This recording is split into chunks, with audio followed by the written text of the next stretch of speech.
उज़्बिल्लाहिमिनश्शैतानिर्रजीम बिस्मिल्लाहिर्रहमानिर्रहीम सूरह लुक़मान chapter number 31 आयत नंबर 25 to 27। और अगर तुम उनसे पूछो कि आसमानों और ज़मीन को किसने पैदा किया तो वो ज़रूर कहेंगे कि अल्लाह ने।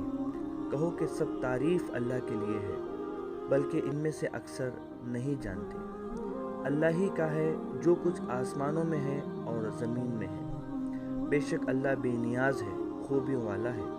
और अगर ज़मीन में जो दरख्त है वो खलम बन जाए और समंदर साथ मज़ीद समंदरों के साथ रोशनाई बन जाए तब भी अल्लाह की बातें ख़त्म ना हो। बेशक अल्लाह ज़बरदस्त है, हिकमत वाला है। जैसे कि अल्लाह सुब्हानहू व तआला की जो तारीफ़ कितनी भी करे कम है। अभी इंसान बहुत ज़्यादा तरक्की कर चुका है, हालांकि वो स्पेस में भी पहुंच चुका है।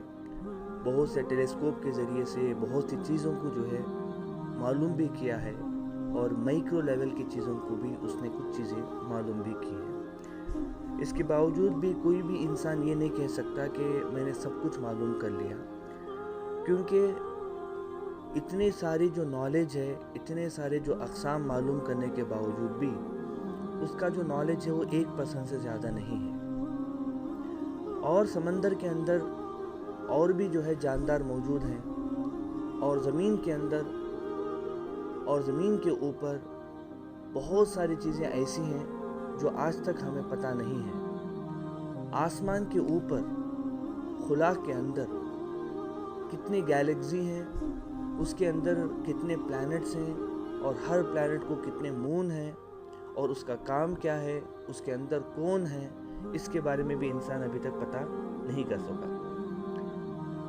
यानी इंसान अगर जो है, चाहे वो नबातात के बारे में हो, चाहे वो हैवानात के बारे में हो, उसकी कितनी किस्में हैं वो ख़ुद भी बता नहीं सकता, क्योंकि उसको हर दिन नए नए जो है जानवर नज़र आते हैं और अलग अलग तरीक़े के जो है प्लांट्स उसको दिखते हैं और वो अपने नॉलेज में इजाफ़ा करता रहता है।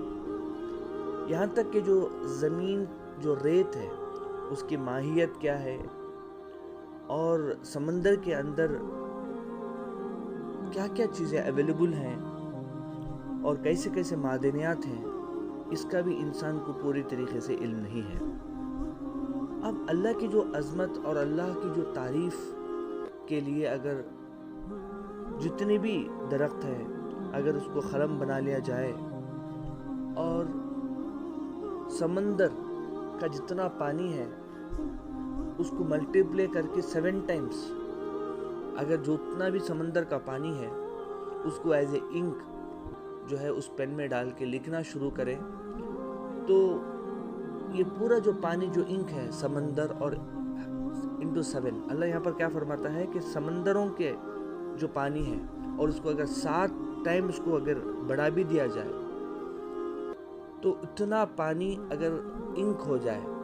और अल्लाह की तारीफ़, अल्लाह की जो है जो अल्लाह सुब्हानहू व तआला कितना बड़ा है और उन्होंने क्या क्या खालिक है, क्या क्या पैदा किया है, क्या क्या क्रिएटर है, वो भी लिखना अगर हम शुरू कर दें तो अल्लाह फरमाता है कि ये पूरा समंदर का जो पानी जो इंक बनाए थे सब ख़त्म हो जाएगा, जो तकरीबन टोटल 8 समंदर का पानी, मगर अल्लाह की तारीफ़ ख़त्म नहीं होगी।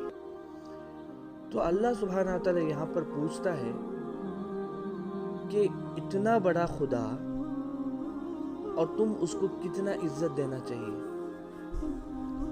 और उतनी इज्जत तुम एक इंसान को देते हो, एक अल्लाह की बनाई हुई क्रिएटर को देते हो। वो इज्जत जो इतनी बड़ी इज्जत जो अल्लाह को देना चाहिए उसके साथ तुम दूसरों को शिर्क करते हो। ये अल्लाह सुब्हानहू व तआला यहाँ पर सवाल करता है। अल्लाह यही फरमाता है कि अगर तुम उनसे पूछो कि आसमानों और ज़मीन को किसने पैदा किया, इन्हें जो मक्का के मुशरिकीन थे ख़ास कर उनसे ये सवाल किया जा रहा है कि ये जो आसमानों को ज़मीन को किसने पैदा किया, तो वो ज़रूर कहेंगे कि अल्लाह ने पैदा किया। यानी मक्का के मुशरिकीन तकरीबन 360 बुतों की इबादत करते थे। वो हर एक दिन को एक जो है बुत की इबादत करते थे। इस तरीके से जो है 360 डेज़ वो बराबर जो है कोई ना कोई बुतों की इबादत करते थे। مگر اس کے باوجود بھی جب ان کو تکلیف پہنچتی تھی تو وہ سارے بتوں کو چھوڑ کے صرف ایک اللہ کی طرف رجوع کرتے تھے اور ان سے ہی مدد مانگتے تھے۔ تو مکہ کے مشرکین کو جس نے اللہ نے خود اس کو مشرک کہا، وہ لوگوں کا عقیدہ ہے کہ اللہ ہی ہے جو ہمیں پیدا کرنے والا ہے اور تمام تعریفیں اسی کے لیے ہیں، پھر بھی اللہ نے ان کو مشرک بولا کیونکہ وہ ساتھ میں کوئی نہ کوئی جو ہے پتھروں کی جو ہے عبادت کرتے تھے یا تعریف کرتے تھے۔ آج کے جو مسلمان جو اپنے آپ کو مسلمان کہتے ہیں، اگر ان سے پوچھا جائے تو بڑی مشکل سے وہ کسی کا اللہ کا نام لیتے ہیں۔ وہ امیڈیٹلی بولیں گے کوئی درگاہ کا، کوئی غوث اعظم، کوئی دستگیر، کوئی یہ، کوئی لو، ایسا بول کے کوئی نہ کوئی جو ہے درگاہ کے اندر جو ہے ان لوگوں کا نام لیتے ہیں، اور اللہ کا نام تو کبھی بھول ہی جاتے ہیں وہ لوگ۔ تو یہ جو چیز ہمارے اندر، جو مسلمانوں کے اندر جو شرک پایا جاتا ہے، جس کو ہم شرک نہیں سمجھتے، تو اس کا علم اسی وقت ہوگا جب ہم قرآن پڑھیں گے۔ ہم سمجھتے ہیں کہ جو بندہ پتھروں کے سامنے پوجا کرتا ہے، یا آگ، ہوا، پانی، مٹی کے سامنے یا جانوروں کے سامنے پوجا کرتا ہے، صرف وہ مشرک ہے۔ مگر یہاں پر جو اللہ سبحانہ و تعالیٰ نے شرک کہا ہے، وہ شرک جو ہے کئی اقسام کا ہے، جس کو ہمیں سمجھنا ضروری ہے اور اس سے ہم نے بچنا بھی ضروری ہے۔ تو اللہ سبحانہ و تعالیٰ خود فرماتا ہے کہ تب بھی اللہ کی باتیں ختم نہ ہو، بے شک اللہ زبردست ہے اور حکمت والا ہے۔ اتنی تعریفیں اللہ کی ہیں کہ مطلب تم جو ہے اتنا بھی لکھتے جاؤ گے تو یہ تعریف ختم ہونے والے نہیں ہیں۔ تو انسان کو چاہیے کہ جو اس کو پیدا کیا ہے کریٹر اللہ، اس کے علاوہ وہ کسی کی عبادت نہ کرے۔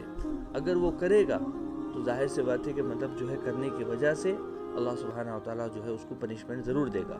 بس اللہ سے دعا ہے کہ اللہ سبحانہ و تعالیٰ ہم سب کو صرف اور صرف اللہ کی عبادت کرنے کی توفیق عطا فرمائے، اسی سے مدد مانگنے کی